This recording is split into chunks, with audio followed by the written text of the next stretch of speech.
Дорогие наши юные академики, член-корреспонденты, кандидаты в члены-корреспонденты и академики нашей Малой Академии наук Республики Саха-Якутия. 7-й раз вчера было проведено заседание научной комиссии, которая как раз определяет и подтверждает отбор наших академиков и член-корреспондентов.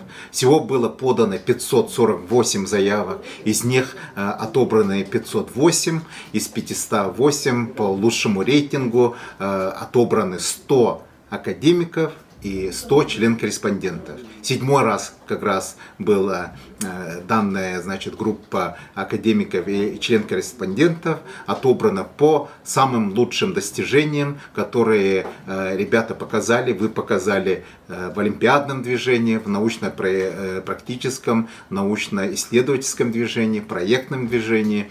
И это замечательный результат. Каждым годом нас становится все больше, как раз конкуренция усиливается, и это замечательно. Поздравляю всех тех, которые стали еще раз академиками и член-корреспондентами. Поздравляю всех тех, кто новые стали членами нашей академии и член-корреспондентами. Я надеюсь, что и последующие годы вы проявите очень большую активность.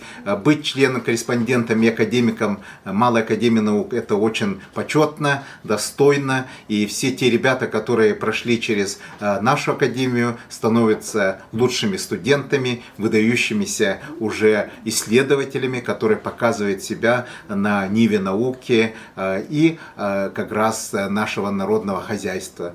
Что самое важное, это показать, что вы действительно работаете, и данное почетное как раз звание, оно определяет не только будущее направление, в котором вы работаете и вы будете заниматься, но и оценивает тот ваш уникальный труд, который вы сделали в течение года.